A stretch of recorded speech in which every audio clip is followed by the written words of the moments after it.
I would like to welcome you to our live meditation.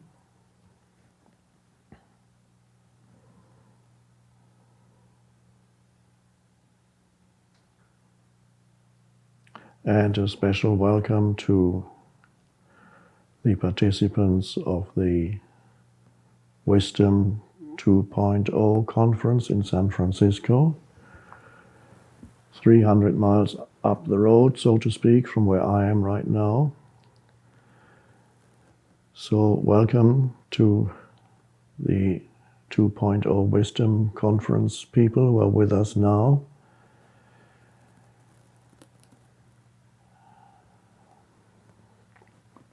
This is not a conventional meditation. I may be speaking most of the time, but there are also gaps in between the words, which of course are always more important than the words.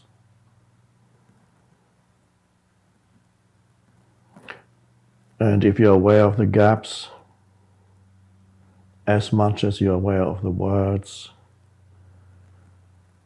then you're already entering the state of meditation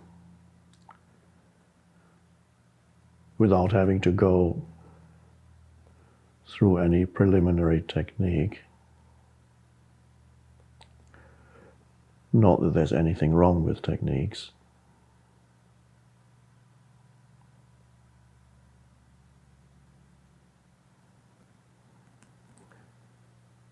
So it's actually quite lovely to be aware not only of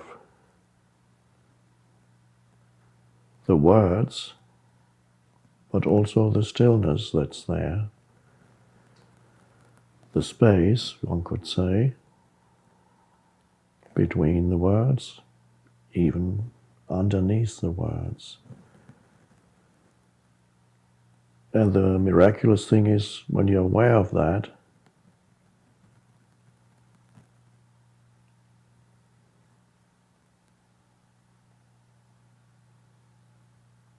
for a brief moment, whenever you're aware of the space, you're not thinking.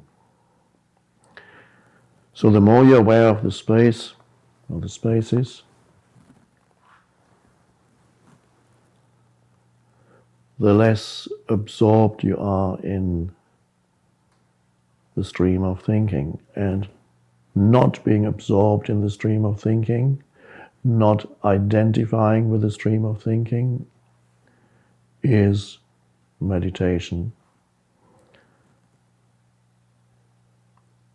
And of course the aim of meditation is that eventually it becomes your normal state of consciousness, in which case you may still want to practice so-called formal meditation because you like it, or you may not.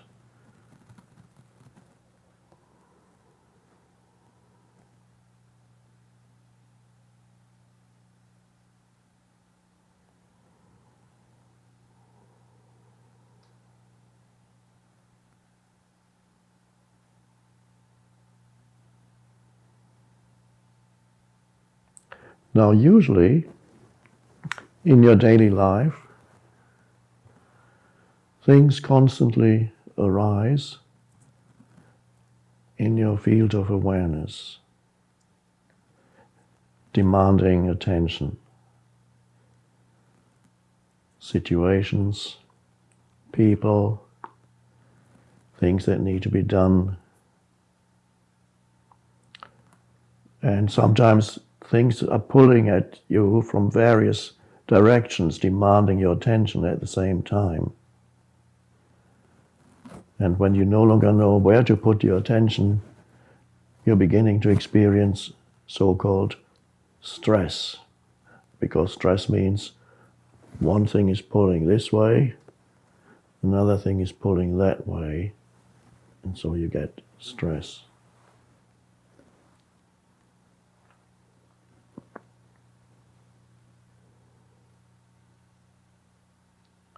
And as long as you're unaware,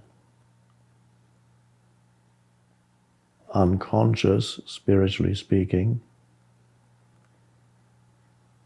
the world around you determines where your attention goes.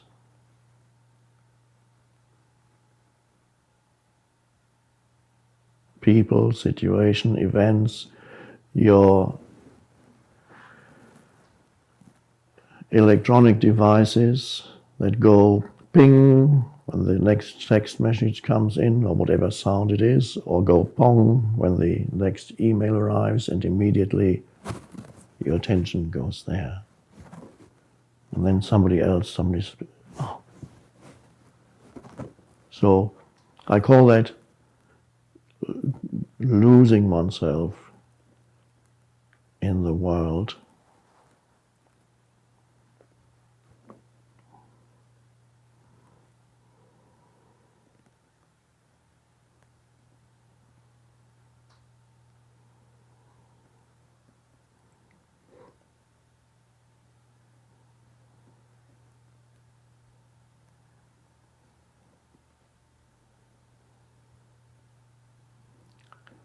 And then, of course, there's your thinking. Every thought that arises seems to say, give me more of your attention, follow me to where I want you to go. And so, when you're unaware, then whatever thought comes into your head has this enormous pulling power. And so you identify with the thought, and you're completely in it. And it takes you this way and that way, and leads to a whole succession of thoughts. And so, on the most primordial level, it's thinking really that absorbs your attention, your mind, because even external things have to be transformed into mind stuff before you can experience it, so that you can experience it. All external objects, before you can be aware of them, have to be taken in through sensory perception, then transformed into nerve impulses, and then reassembled somewhere to make up this picture of external reality. But it's ultimately all you ever experience is your mind. So that's really what we need to look at.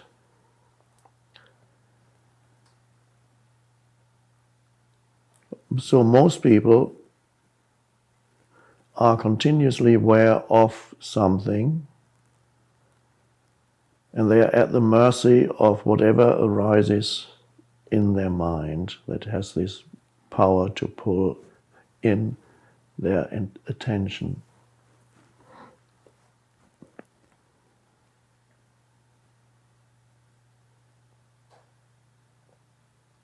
One thing you learn in meditation is that you have a choice. You can direct your attention to one thing, and then you can see if you can keep your attention on one particular mind object, which could be becoming aware of your breathing, or it could be a mantra that you repeat in your mind, one mind object, or an external object, the candle flame. So you begin to realize that you can actually direct attention. You don't have to be at the mercy of whatever comes into your mind.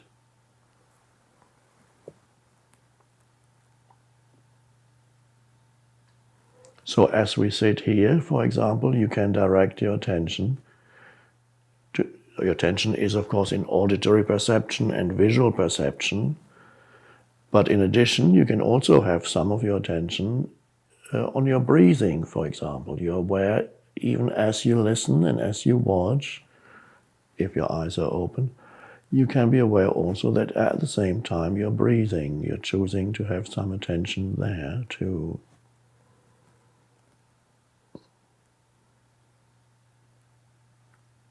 That's a very calming thing. And you become aware that your body is alive on the inside. You can become aware that there's a sense of aliveness inside your hands.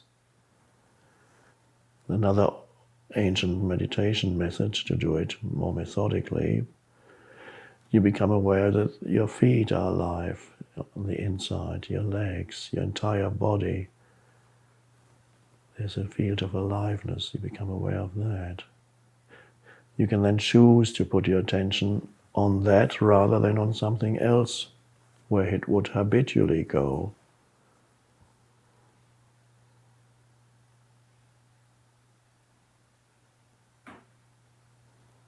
So gradually you become aware of your own power. You're not at the mercy of events and things, your thoughts ultimately. There's a deeper dimension in you, deeper than thinking, and getting in touch with that, accessing that, realizing that that is the essence of who you are. That's why we're here. The purpose of this is to get in touch with that deeper dimension within yourself. Deeper than thinking. And what is that?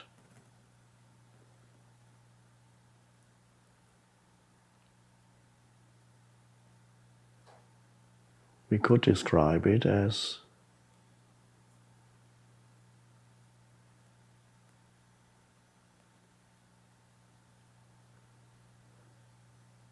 the feeling or the sense of being you at the most fundamental level. What does it feel like to be you? Now, usually, when you speak in terms of I, let's use the first person. What does it feel like? What's it like to be me? What is that sense of identity, the sense of self? Usually you refer then to certain things in your mind, your history,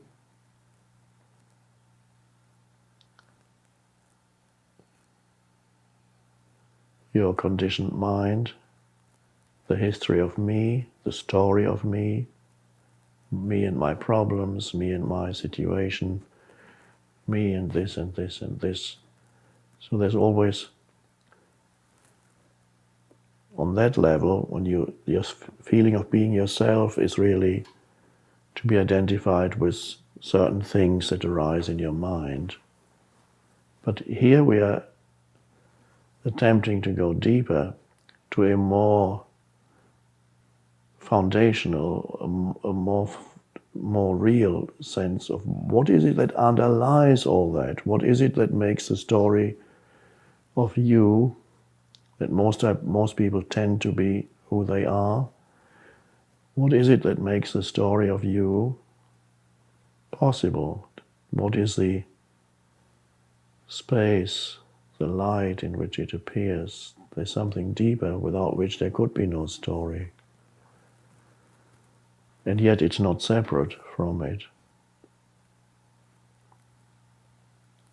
And that's always the same. There's a deep sense of beingness or presence in you that is prior and deeper than anything that happens in your life or in your mind. So I'd like you to get in touch with that sense of being you at the deepest level. What does that feel like? And it's a very strange question. So usually then your attention is directed to certain things, objects in your mind. What we're attempting to do here is to ultimately becoming aware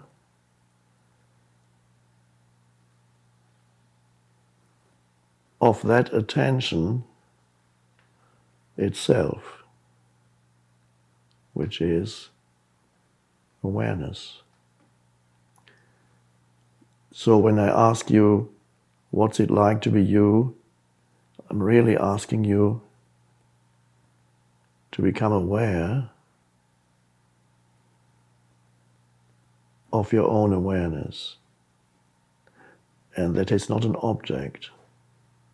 You can't say, there it is, I've got it now. You cannot have it because you are it. It's the essence of who you are. You cannot describe it because it has no form. You cannot talk about it in terms of past or future because there's no time to it. It is a timeless dimension. And this bare sense of beingness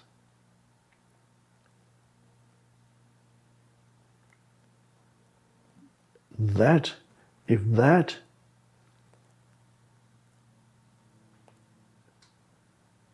becomes the foundation for your life, so to speak, if you could not lose touch with that, in other words, not lose touch with the most essential dimension within you, then the way in which you experience this world would change.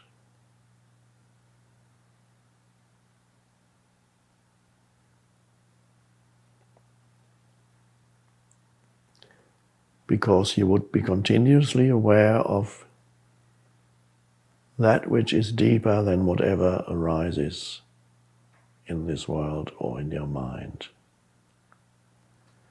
And to feel that within yourself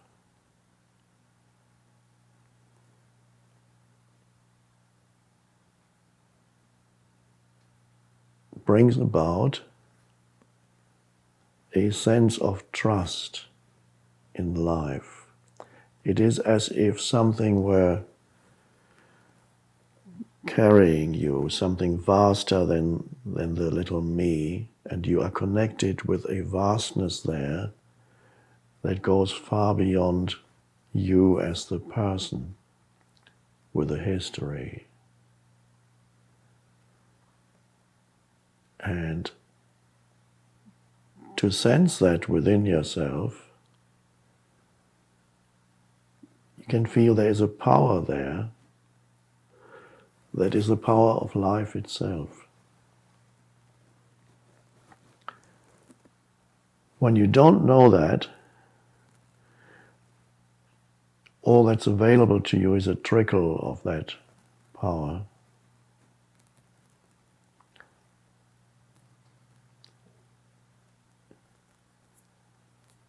But as you become aware of it, which really means become aware of awareness, become conscious of consciousness,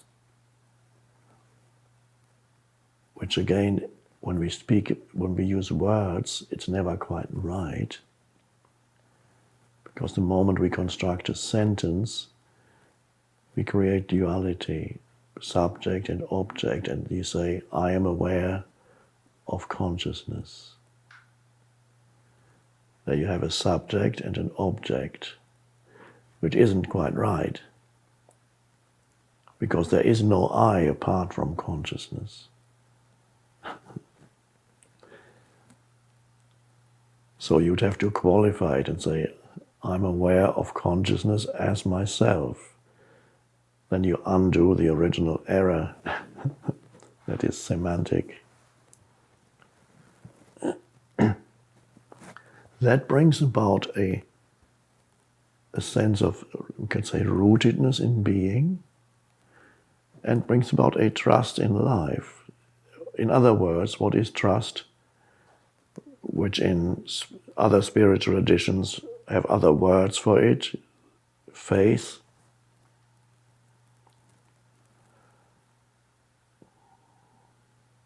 It's the absence of fear. That's really what trust is. So when you're in touch with that within yourself, the world is no longer perceived as a fearful place.